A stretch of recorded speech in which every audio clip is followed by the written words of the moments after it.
Hey everyone, we need to talk about what's coming in 2026 because it is shaping up to be an absolutely pivotal moment in car history. We're talking about the supercar landscape, with four legendary brands dropping four incredible machines.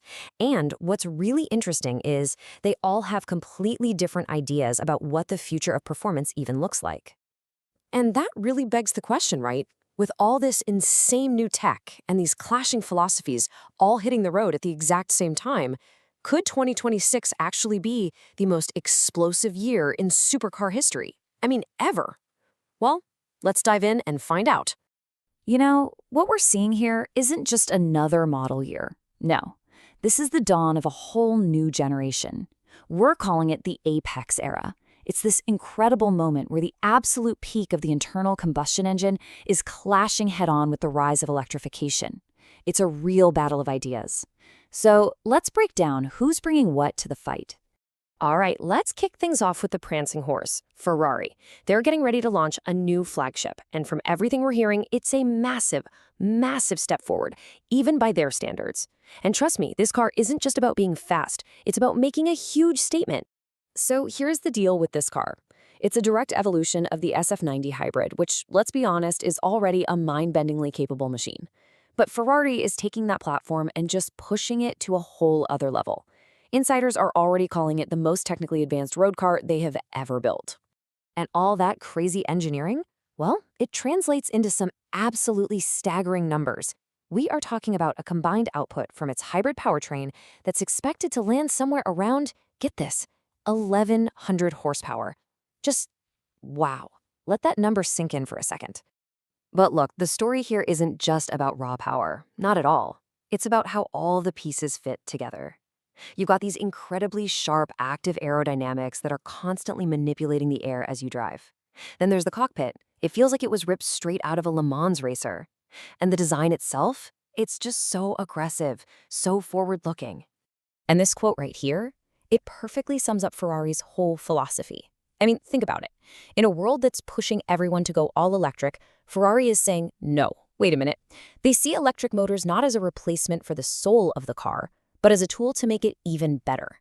They're using them to fill in torque gaps, to make the throttle response insanely sharp, to create an experience that, honestly, a gas engine alone just can't deliver. Okay, so that's Ferrari, all about precision and enhancement. Now let's talk about their classic rival, Lamborghini, because they're taking a completely different approach. They're doubling down on pure, loud, unadulterated spectacle. I mean, Lamborghinis already blew everyone's minds with the Revuelto, right? Their V12 hybrid beast with over 1,000 horsepower. Well, guess what? They're not stopping there. Nope. For 2026, it looks like they're cooking up an even more extreme, track-focused version that's going to push that wild formula to its absolute breaking point. And that right there, that's the core of Lamborghini's DNA.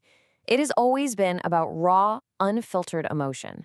It's about the shriek of that V12 engine, the absolute drama of how the car looks, and performance that is just completely, utterly unapologetic.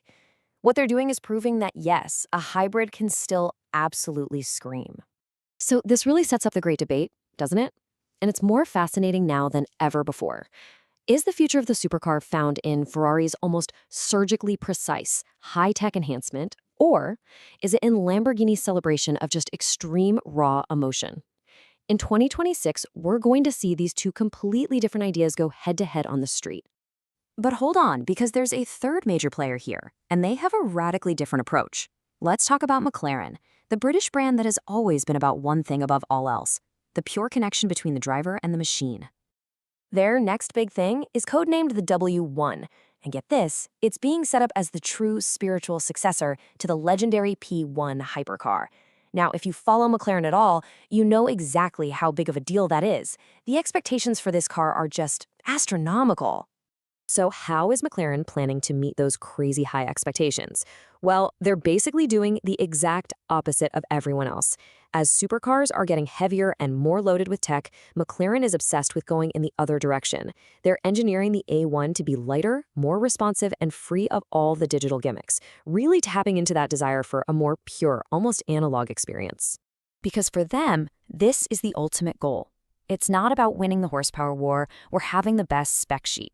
It's about creating a car that feels alive, A car that talks to you, that gives you real feedback through the steering wheel, through the seat. A car that genuinely communicates with you through every single corner. And then there's Bugatti. Okay, just forget everything we've just talked about, because the new Tourbillon, it's not just in another league. It's playing a completely different sport. This thing is a true, undeniable masterpiece of engineering. Let's just start with the engine, the heart of this machine. In an age where engines are getting smaller and smaller, Bugatti went ahead and created a brand new, naturally aspirated V16. Yes, 16 cylinders, no turbos. It is one of the most audacious statements I have ever seen in the car industry. Okay, but it gets better. That massive V16 is then paired up with a pretty sophisticated hybrid system to produce a total output of around 1,800 horsepower. That's a number that's it's almost impossible to wrap your head around for a car you can drive on the street.